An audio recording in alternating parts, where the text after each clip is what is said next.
Sou um homem de 34 anos e conheci minha esposa, hoje com 32, há 7 anos em uma festa. Ela era a mulher que parecia estar fora do alcance de qualquer um, aquela que ninguém ousava abordar, enquanto eu era apenas o cara tímido no canto, tentando não chamar atenção.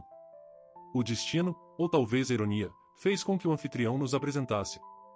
Foi assim que descobrimos nossa paixão compartilhada por dardos, e isso se transformou em várias saídas platônicas.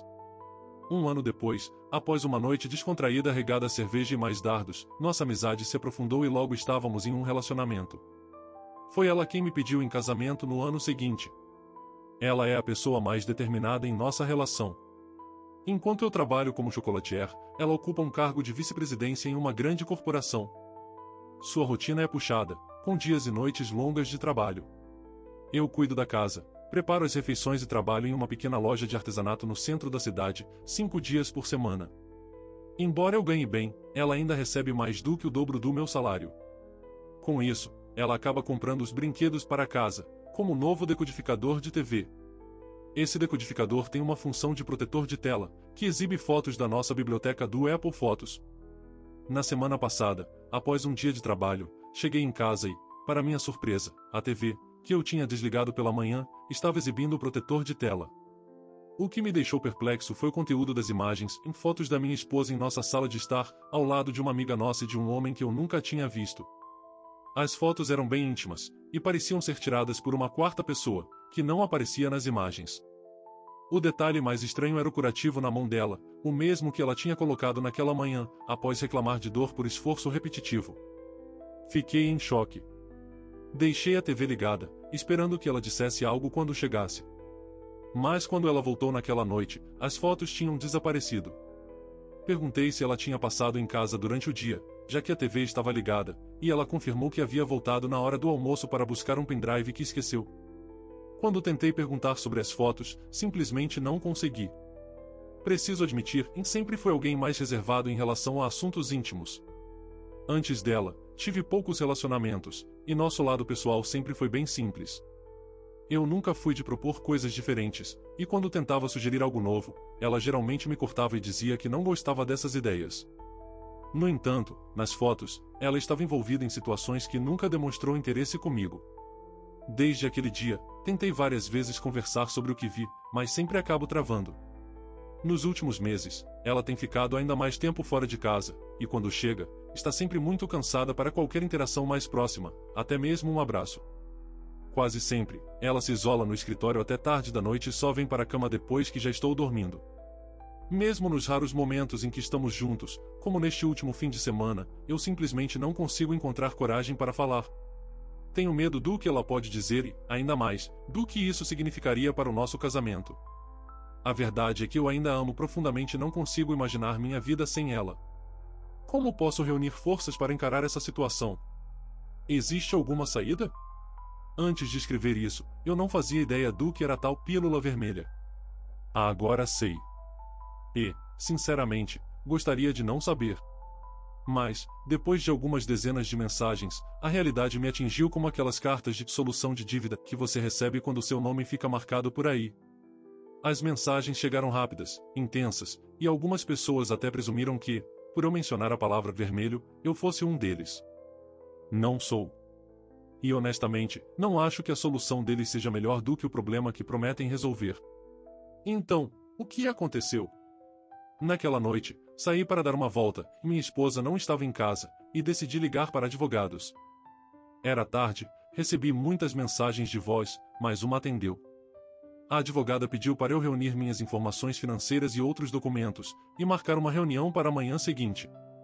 Decidi que naquela noite confrontaria a minha esposa. Mas isso não aconteceu. Ela chegou tarde e foi direto tomar banho. Aproveitei para entrar furtivamente em seu escritório e pegar o telefone dela. Era protegido por impressão digital, mas o PIN era o mesmo que usamos para a garagem e o cofre, então foi fácil desbloquear. No entanto, não encontrei nada de suspeito. As fotos no Apple Photos e Google Fotos eram apenas de coisas que fizemos juntos, e havia algumas do trabalho. Nenhuma mensagem comprometedora. Assim que estava prestes a devolver o telefone à bolsa, senti o celular vibrar. Para minha surpresa, percebi que ela tinha outro telefone, um Android, com bloqueio por padrão. Não consegui desbloqueá-lo, mas havia uma mensagem na tela, apenas um número sem nome, seguido por um emoticon rindo. Tirei uma foto da mensagem e devolvi o telefone. Decidi adiar o confronto até depois de falar com a advogada. Na manhã seguinte, me encontrei com a advogada. Passamos meia hora discutindo as possíveis consequências e outros 45 minutos falando sobre finanças. Não temos filhos, e como ela é a principal fonte de renda, posso sair do casamento devendo algum dinheiro.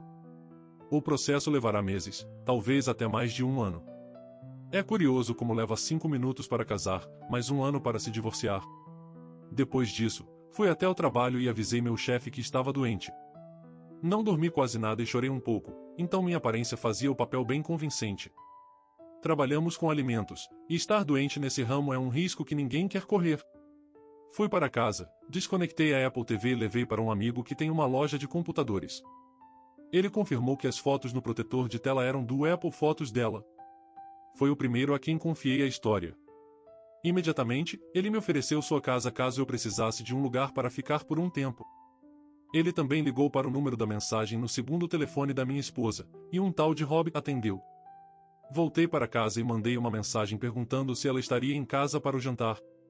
Ela respondeu que precisaria fazer horas extras no trabalho e que talvez chegasse tarde. Pedi para que ela voltasse mais cedo, pois tinha notícias importantes. Estávamos procurando uma casa há algum tempo, e achei que ela pensaria que eu finalmente havia encontrado uma. O jantar veio e passou, e ela não apareceu. Quando chegou em casa, por volta das 10, cheirando a cigarro, parecia feliz. Perguntou o que eu queria dizer, e pedi para que se sentasse.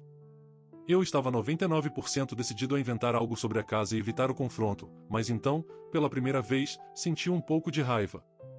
E disse: "Eu sei que você está me traindo há algum tempo. Estou conversando com um advogado, e teremos que tratar disso mais cedo ou mais tarde, então agora parece tão bom quanto qualquer outro momento."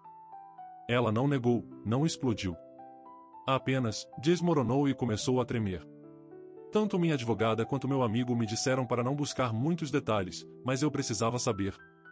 Então, perguntei e me fale sobre Rob. Ela me contou que eles se conheceram através da nossa amiga aquela do sofá nas fotos. Queria ter um caso com Rob, mas ele estava interessado na minha esposa.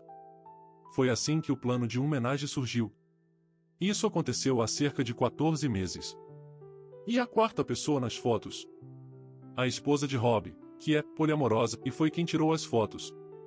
Minha esposa tinha dado o telefone para ela e, depois, apagou as imagens sem perceber que já haviam sido carregadas para o protetor de tela. Quanto ao segundo telefone, ela o usava para manter as conversas e ligações longe do nosso plano compartilhado, onde eu não conseguiria ver os registros. Ela também admitiu ter tido casos curtos com outras mulheres e homens, e muitos dos trabalhos de fim de semana eram, na verdade, viagens curtas com Rob. Durante toda a conversa, ela parecia querer me ferir com o máximo de detalhes possível, e conseguiu. Mas acho que mantive a compostura, pelo menos externamente.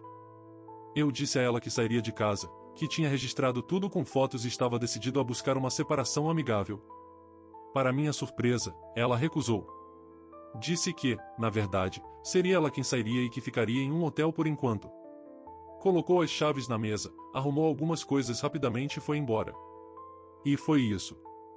Como um usuário no Reddit descreveu certa vez, foi como ir ao dentista, e doeu menos do que eu esperava, mas ainda assim foi uma dor imensa. Agora, estou lidando com a enxurrada de ligações e mensagens que recebo dela.